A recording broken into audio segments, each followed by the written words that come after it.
Good morning, dear student. This is your teacher Randeep Kaur from Government High School Mandikam. And dear class 9 student, हमारा जो आज का topic है वो है रिलेटेड टू सॉल्यूशंस। तो सॉल्यूशंस के बारे में हमने ऑलरेडी पढ़ा हुआ है लास्ट लेक्चर में कि सॉल्यूशंस क्या होते हैं। आज हम जो पढ़ेंगे दैट इज सॉल्यूशन कंसंट्रेशन। तो कंसंट्रेशन ऑफ सॉल्यूशन क्या होती है? कंसंट्रेशन ऑफ सॉल्यूशन या किसी चीज़ की कंसंट्रेशन क्या होती है?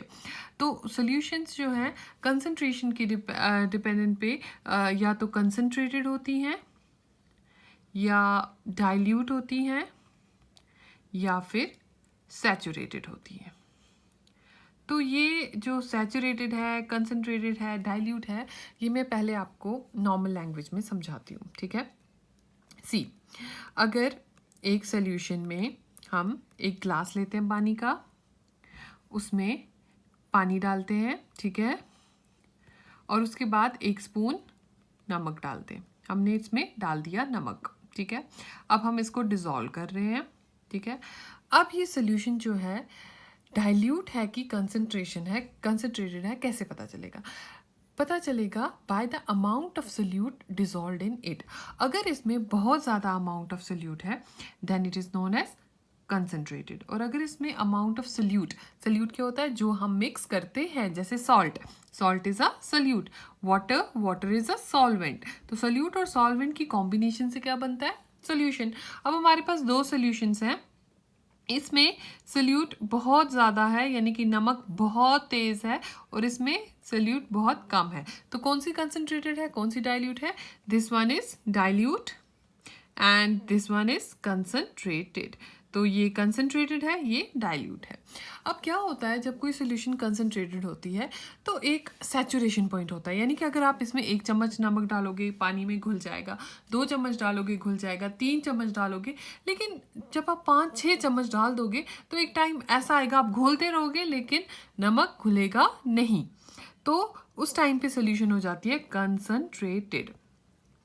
तो उस टाइम पे हम क्या करते हैं, जैसे अगर आपने कभी देखा हो, आप नींबू पानी बना रहे हो, आपने बहुत सारी चीनी डाल दी, आधी चीनी तो घुल गई जल्दी लेकिन बाकी चीनी नीचे रह जाती है। तो उसके लिए हम क्या कर सकते हैं, हम वाटर मॉलिक्यूल्स के बीच में स्पेसेस ज़्यादा कर सकते हैं ताकि ये जो सोल्यूट मॉलिक्यूल है इनके अंदर चला जाए।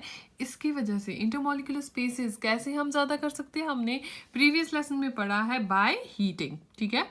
जब हम किसी को हीट करते हैं तो उनकी इंटरमॉलिक्यूलर स्पेसेस है वो दूर हो जाती है, ज़्यादा हो जाती है।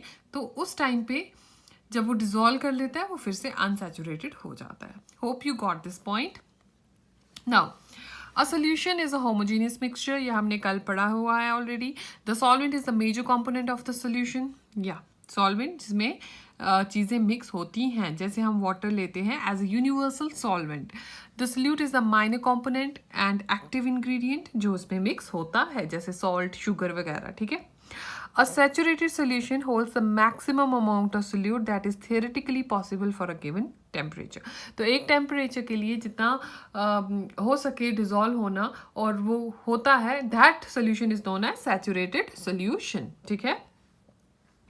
सो आप इन दोनों पिक्चर्स में देख के क्या बता सकते हैं कि किस चाय की कंसंट्रेशन ज़्यादा है?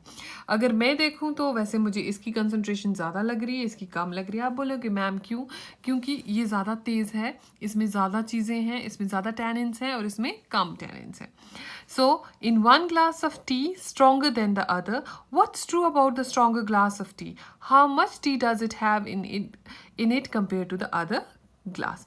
तो हम इतना अमाउंट तो नहीं बता सकते, अभी तक आपने वो सीखा नहीं है कैसे निकालते हैं, बट हम इतना बता सकते हैं कि ये डाइल्यूट है, जिसमें ज़्यादा पानी हो उसको हम बोलते हैं डाइल्यूट, और इसमें कम पानी हो और ज़्यादा बाकी चीज़ें हो इसको हम बोलते हैं concentrated. Hope you understood. So concentration क्या होता है? A ratio comparing the amount of solute to the amount of solution. So ये है एक रेशियो जो कंपेयर करता है amount of solute dissolve in the amount of solution. For example, अगर हमने किसी चीज़ की कंसंट्रेशन निकालनी है, हम लेते हैं amount of solute divided by amount of solution, ठीक है, या फिर amount of solute divided by amount of solvent, ठीक है। तो दोनों केसेस में आपको जो है वो कंसंट्रेशन निकल आएगी। So many ways of expressing, there are many ways of expressing concentration. For example, percentage by weight, percentage by volume, whichever you would like, जिस भी हिसाब से आप निकालना चाहें. पार्ट्स पर मिलियन होता है ppm. एक चीज़ नई है, जो नई वर्ड्स है वो प्लीज़ आप केमिस्ट्री में सीखोगे. ppm पार्ट्स पर मिलियन, ठीक है. ppb पार्ट्स पर बिलियन. तो ये बहुत लो कंसंट्रेशन है, यानी कि एक पार्ट बिलियन में, एक पार्ट मिलियन में, ठीक है. सो मोलैरिटी आप बाद में सीखोगे, इतना भी हमने नहीं पढ़ना है इतनी डिटेल में. अब आपके पास दो सोल्यूशन है. अगर इसको हम रिप्रेजेंट करते हैं बाय सल्यूट पार्टिकल, तो आपको कौन सी सोल्यूशन ज़्यादा कंसनट्रेटेड दिखती है? जिसमें ज़्यादा सल्यूट मॉलिक्यूल्स होंगे, और जिसमें कम सल्यूट मॉलिक्यूल्स होंगे, इवन दो सॉल्वेंट इनमें सेम है, तो जिसमें कम सल्यूट मॉलिक्यूल होंगे वो होगी डाइल्यूट सोल्यूशन, और जिसमें ज़्यादा होंगे वो होगी concentrated solution. Very good. So concentration जो है सोल्यूशन की इज इन द मास और volume of the solute present in the given amount of solvent और सोल्यूशन. फॉर एग्जाम्पल, अगर हमारे पास है 10% aqueous solution of common salt, ठीक है. तो कॉमन साल्ट है हमारे पास 10 ग्राम NaCl पर 100 ग्राम ऑफ सोल्यूशन, यानी कि अगर हमारे पास 100 ग्राम वाटर है तो उसमें कितना ग्राम NaCl है? 10 ग्राम. दैट फॉर्म्स 10% सोल्यूशन, ठीक है. सो जो कंसंट्रेशन ऑफ सोल्यूशन है, मैं फिर से डिफाइन कर रही हूँ. Amount of solute in a given quantity of the solution. You must write this definition and note this definition please. It is defined as the amount of solute in a given quantity of the solution. It is expressed in percentage of solute in the solvent. जैसे कि अभी मैंने कहा, so concentration of a solution in terms of mass और concentration of solution in terms of volume हम निकाल सकते हैं. अगर in terms of mass निकालना हो तो हम लिखते हैं mass of solute in grams divided by mass of solution in grams into 100. अगर वॉल्यूम में निकालना हो तो volume of solute in ml and volume of solution in ml into 100. तो आप कंसंट्रेशन बोथ वेज निकाल सकते हैं डिपेंडिंग अपॉन कि आपको क्या दिया गया है, मास दिया गया है कि वॉल्यूम दिया गया है. अगर मास दिया गया है तो हम सोल्यूट का मास लेते हैं in grams divided by mass of solution into 100 करते हैं.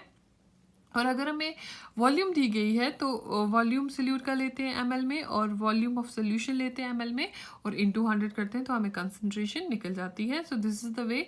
आपकी बुक पे कुछ क्वेश्चंस भी, न्यूमेरिकल्स भी दिए गए हैं रिगार्डिंग दिस कंसंट्रेशन, तो वो भी हम ज़रूर करेंगे. And will next move on to suspension. Hope you got this concentrated, dilute and saturated solution, ठीक है. तो अगर कुछ भी क्वेरी हो तो please do ask me. Till then, thank you. Have a nice day.